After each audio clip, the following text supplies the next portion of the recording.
Hello, nobody gave the Indiana Fever a chance tonight. The Golden State Valkyries came in bigger, faster, stronger, and for a long stretch of this game, it genuinely looked like they were going to embarrass Indiana on their home floor. The Fever were down, the crowd was nervous, and the questions were piling up fast. But here is what nobody accounted for. Caitlin Clark was in that building. 22 points, 9 assists, 47% from the field, 44% from three. And not a single moment where she looked rattled, even when the entire Valkyries roster was coming for her throat. What unfolded tonight was not just a comeback win. It was a statement. A loud, unmistakable, get-out-of-my-face statement from a player who has clearly found another level this season. And at the center of all of it was a rivalry nobody saw coming, one that pushed Clark to the edge and then pulled something dangerous out of her. Before we get into this breakdown, real quick, if you are new here, welcome to Simply Explained. This is where we break down the moments that actually matter, the plays that do not make the highlight reel, and the stories behind the stories that most people miss entirely. If that sounds like your kind of content, hit that subscribe button right now. It takes literally 2 seconds, and it means you never miss a breakdown like this one again. The Bell 2 turned that on because we post fast and we post often, especially when games like tonight happen. And if you have been watching for a while and you are still not subscribed, come on. You know what this is. You know the quality. Do not be a stranger, join the Simply Explained family and make it official. Now, let us get into this game. Because what Caitlin Clark did tonight against the Valkyries deserves to be broken down play by play. And trust me, by the end of this, you are going to want to watch it all over again. The game barely had 2 minutes on the clock before Caitlin Clark was already making her presence felt. First possession, she pushes the pace, finds Kelsey Mitchell cutting to the basket, and it is an easy layup before the Valkyries even had time to set their defense. That is who Clark is this season. She is not waiting for the game to come to her. She is dictating terms from the opening tip. Then she does something that tells you everything about her mindset tonight. A Valkyries defender tries to pressure her on the perimeter, and instead of speeding up or forcing something, Clark slows completely down. She walks the defender into the paint at her own pace, creates her own space, and hits a tough bucket over her. No rush, no panic, completely in control. And then before anyone in that arena had fully settled into their seats, Clark pulls up from the logo, not the three-point line. The logo, bang, it drops clean and the place erupts. 3 different ways of scoring in the first 2 minutes. A dime, a tough mid-range, and a logo 3. That is a warning shot, and the Valkyries felt every bit of it. But Golden State was not going to just roll over. Veronica Burton answers from range herself, and Kia Thornton hits a smooth 3 after putting a beautiful move on Sophie Cunningham. Just like that, the Valkyries are back in it. And then Tiffany Hayes walked onto the court and changed everything. Tiffany Hayes averages 5 points a game this season. Let that sink in for a second. 5 points. And yet from the moment this game tipped off, she was playing like someone who had been waiting all year for this specific moment against this specific opponent. She attacked Clark going left, drew contact, finished through it, and then stared her down after the bucket. Full court pickup follows immediately. There were words exchanged. This was not accidental intensity, this was calculated. Hayes had a plan and she was executing it with ice in her veins. The Valkyries started pulling away. The lead grew to 29-21 with 7 minutes left in the second quarter, and honestly, it felt like more. Golden State was physically dominating Indiana on both ends. They were winning the rebounding battle, getting to the paint whenever they wanted, and their bench was outplaying Indiana's starters. Clark tried to respond. She hit a tough turnaround fadeaway over Hayes that should have been a warning sign. But Hayes came right back with an absolutely filthy crossover that had Clark completely off balance, drained the 3, and walked away without even looking at the basket. That kind of cold-blooded confidence from a bench player against the most talked-about player in the league is rare. Clark's frustration was visibly building.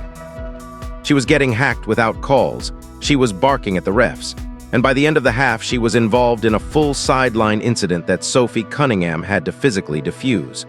The Fever went into halftime in serious trouble.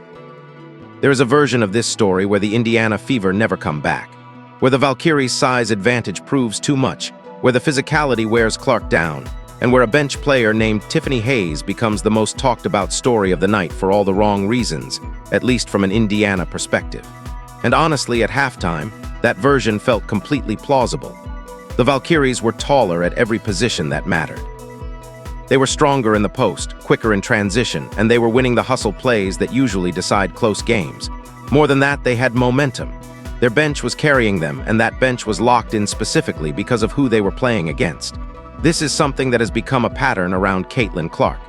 Bench players, role players, averaging single digits, suddenly find another gear when they step on the floor against her. The media attention, the spotlight, the chance to say they got the better of Clark, it brings something extra out of people. Hayes was the living proof of that tonight. Meanwhile, Clark had 6 turnovers to account for, several of which came from aggressive defenders swiping and hacking without calls. Her passing accuracy was not the issue.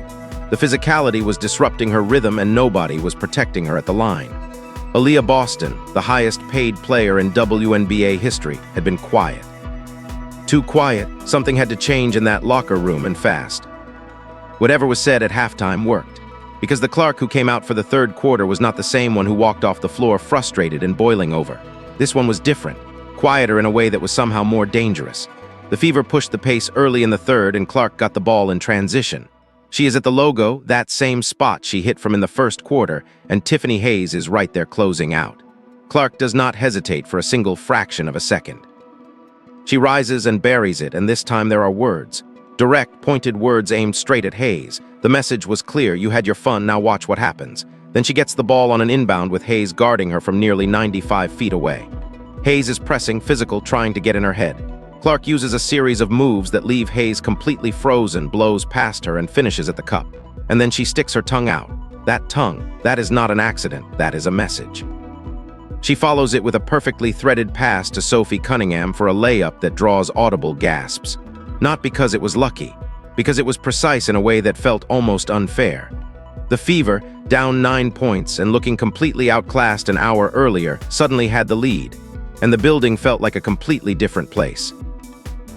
While Clark was torching the Valkyries on one end, Aaliyah Boston was quietly building toward one of the most important stretches of her season, and the timing could not have been better. Boston had been invisible for long enough that fans in the live watch party were openly asking where she was.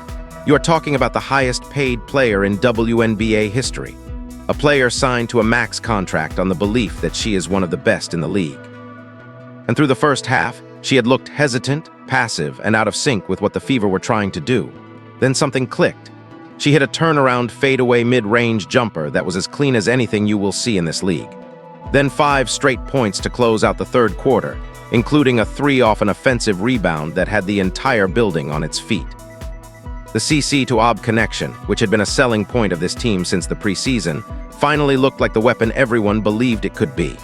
Clark found Boston in the post. Boston drew doubles, and when she found open shooters, the results were immediate. It was the kind of basketball that justifies every dollar of that contract. Finishing with 20 points and 16 rebounds on better than 50% shooting, Boston did not just show up. She showed out at exactly the moment her team needed her most. That combination of Clark and Boston is genuinely frightening when it is humming. With the Fever holding a lead and the Valkyries scrambling, the fourth quarter became about one thing: could Indiana hold it together long enough to close this out? And the answer was yes, but it was not clean. Clark opened the fourth by bombing another 3 directly over Tiffany Hayes. Same spot, same defender, same result. And this time the energy on the floor shifted in a way that felt permanent. Hayes had given everything she had, and Clark had matched every single punch and then raised her. Sophie Cunningham and Lexi Hull continued to do exactly what role players are supposed to do: hit open threes, keep the defense honest, and not let the Valkyries key in solely on Clark and Boston. Raven Johnson added a tough bucket in transition that pushed the lead to 9 and gave Indiana some breathing room. But the Valkyries kept fighting, and reports from those watching closely suggest the officiating in the final minutes raised more than a few eyebrows. Calls that seemed to consistently favor Golden State, foul trouble that appeared questionable, and a general sense that someone wanted this game closer than it needed to be. The details could fill an entire separate video, and they probably will. What matters is that the Fever did not let it unravel. They stayed composed, they executed, and they held on for a win that looked impossible 4 hours earlier. Indiana walked off that floor as the better team. By the end, there was no argument about it. Here is what tonight actually proved. Caitlin Clark is not just back, she is operating at a level nobody has seen from her before. The Iowa version of Clark was special. This version is something else entirely. She is healthier, sharper, more competitive, and clearly carrying a chip on her shoulder that is not going anywhere anytime soon. 22 points, 9 assists, a comeback win. and a rivalry with Tiffany Hayes that made for some of the most compelling basketball the WNBA has produced this season. The 6 turnovers, most of those were fouls. Her passing was not the problem. Her decision-making was not the problem. If anything, this game exposed just how much opposing players have to resort to physicality because there is no clean answer for her. If Clark keeps playing at this level, the MVP conversation is not a question anymore. It is overdue. The only real question left is, how far can this Fever team actually go? Stay locked with my channel Simply Explained, so subscribe for more.